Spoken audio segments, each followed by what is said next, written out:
Yeah వరుదిని పరిణయంతో ఒక రేంజ్కి వెళ్ళిపోయింది. దానికి ముందు మొగల్ రేకులు, but that is not your starting కదా? ఏది స్టార్ట్? యాక్చువల్లీ ఫస్ట్ సీరియల్ చెన్నైలో చేశాను, విజయం అని. ఎవరికి తెలియదు. తమిళ సీరియల్ అది? తమిళ్ కాదు, తెలుగే. ఓహో. తమిళ్ డైరెక్టర్ తెలుగుకి చేశారు. ఫస్ట్ యాక్చువల్గా నేను అసిస్టెంట్ డైరెక్టర్ గా వర్క్ చేస్తున్నా ఆ సీరియల్. ఆ సీరియల్ కే అదే ఫస్ట్ సీరియల్. ఫస్ట్ నేను యాక్టింగ్ అనుకోగానే నేను ఎక్కడ ట్రైన్ కాదు కదా. సో ఫస్ట్ డైరెక్షన్ డిపార్ట్మెంట్లో వర్క్ చేసి దాని గురించి కొంచెం నాలెడ్జ్ వచ్చిన తర్వాత యాక్టింగ్ స్టార్ట్ చేద్దాము, లేకపోతే ఫస్ట్ డే యాక్ట్ చేస్తే అబ్బాయి సరిగ్గా పర్ఫామ్ చేయట్లేదు ఇలా కామెంట్స్ వస్తాయని చెప్పేసి, సో ఫస్ట్ యాక్టింగ్ కొంచెం ఐడియా వచ్చిన తర్వాత స్టార్ట్ చేద్దాం కెరీర్ అని చెప్పి అసిస్టెంట్ డైరెక్టర్గా వర్క్ చేద్దామని స్టార్ట్ చేసే కెరీర్. సో ప్రీ ప్రొడక్షన్లో ఉండగానే ఎలా అంటే వచ్చిన వాళ్ళకి నేను కొంచెం ఎక్స్ప్లెయిన్ చేయడం, క్యారెక్టర్ ఇలా పర్ఫామ్ చేస్తే బాగుంటుంది, ఇలా అనుకుంటున్నాం సార్ క్యారెక్టర్ అని చెప్పేటప్పుడు డైరెక్టర్ చూస్తూ ఉండేది అనమాట. అరే నువ్వే చేయరా అన్నారు. సో అలాగే కెరీర్ స్టార్ట్ చేశాను బేసిక్గా. విజయం అనే సీరియల్లో ఫస్ట్ ఈటీవీలో మధ్యాహ్నం 2:30కి వచ్చేది. సో ఫస్ట్ అక్కడ స్టార్ట్ చేశాను. మేబీ ఇదే ఆడియన్స్కి నేను అప్పుడు బోర్ కొట్టానేమో, చూడగా నచ్చలేదు అనుకుంటా, ఎక్కువ రేటింగ్ లేదని చెప్పేసి 65 ఎపిసోడ్స్కి సీరియల్ ఆపేశారు. ఫస్ట్ సీరియల్ ఆపేశారు. సో దాని తర్వాత చెన్నై నుంచి హైదరాబాద్ షిఫ్ట్ అయ్యాను. బేసిక్గా అప్పుడు అక్కడ తెలుగు సీరియల్స్ తగ్గిపోయినాయి. సో హైదరాబాద్ షిఫ్ట్ అయ్యాను.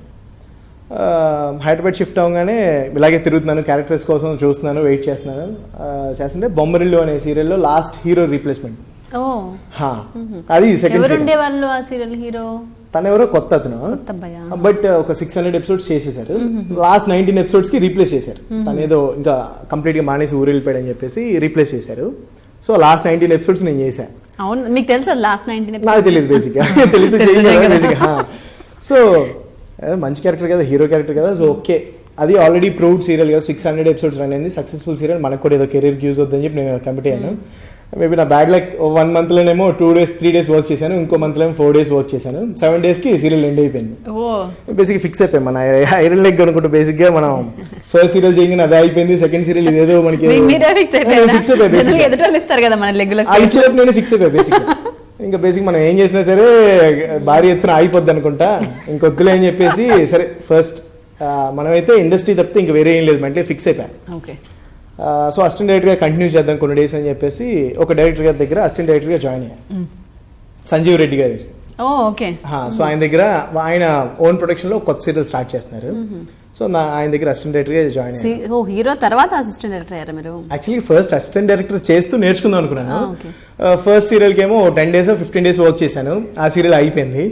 సెకండ్ సీరియల్కి ఒక షెడ్యూల్ 3 days, ఒక షెడ్యూల్ 4 days, మొత్తం 7 days చేయగానే అదే అయిపోయింది. సో ఇంకా వెంటనే హీరోకి ఎవరు కదా అని చెప్పేసి ఆఫర్స్ కూడా ఏం రాలేదు బేసిక్గా. అందుకని చెప్పి అసిస్టెంట్ డైరెక్టర్గా కంటిన్యూ చేద్దాం అనుకున్నాను, ఈలోపు వర్క్ నేర్చుకుందాం అని చెప్పి.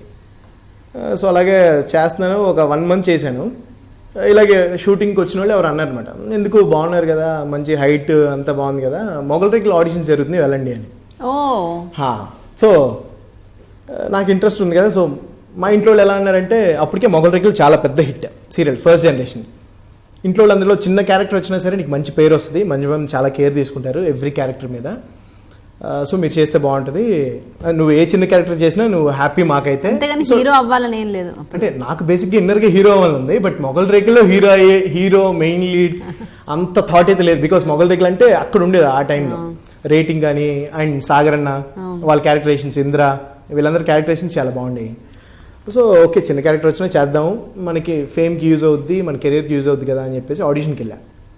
చెప్పారు 800 members ఆడిషన్కి వచ్చారు, బట్ ఇద్దరిని సెలెక్ట్ చేస్తున్నారు. సో మనం మెంటలీ ఫిక్స్ అయిపోయాం, మన లెగ్ ఆల్రెడీ మంచి స్ట్రాంగ్ ప్రూవ్ అయింది కదా.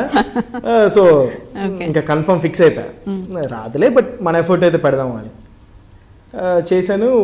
1 month వరకు కాల్ రాలేదు. సో మన యాక్టింగ్కి రాదులే, బేసిక్గా మంజు మ్యామ్ దగ్గర అంటే ఒక లెవెల్ ఉండాలి యాక్టింగ్ కూడా అని చెప్పి నేను లైట్ తీసుకున్నాను. ఇట్ లాస్ట్ 1 month తర్వాత కాల్ వచ్చింది. ఇలా శ్రీకాంత్ ప్రొడక్షన్స్ నుంచి కాల్ చేస్తున్నాం, ఇలా మొగల్ రేకులకి సెలెక్ట్ అయ్యారు, ఆఫీస్కి రండి అని వెళ్ళా. ఫస్ట్ మంజు మ్యామ్ని మీట్ అయినప్పుడు హాయ్ రవి అన్నారు, నా పేరు చెప్పారు Manju ma'am. I was shocked actually. చాలా బాగా చేసావు, బట్ ఇంకా ఇంప్రూవ్ చేసుకోవాలి, హార్డ్ వర్క్ చేయాలి అంటే డెఫినెట్లీ మేడం. సో మంచి క్యారెక్టర్ ఇది, ఇంకా స్టార్ట్ అయిన తర్వాత ఎక్స్ప్లెయిన్ చేస్తాను, రేపైతే సాంగ్ షూట్ చేస్తాను. రేపే అసలు నాకు మెంటలీ ప్రిపేర్ అవ్వలేదు, ఏది లేదు, సడన్గా రేపే సాంగ్ షూటింగ్ అన్నారు. Okay happy, but A character ఏంటో తెలియదు. One of the main lead అని మాత్రం విన్నాను. నమ్మటానికైతే నాకు అసలు ఒక్క లోపల ఎక్కడో చిన్న హోప్ ఉంది అయితే బాగుండు అని, బట్ అవ్వదు అని ఎక్కడో, అంత పెద్ద క్యారెక్టర్ మనకి ఎవరు అని. సో సాంగ్ షూట్ చేసాము, మేడం కూడా చాలా హ్యాపీ. చూస్తే అలా కెరీర్ స్టార్ట్ అయింది.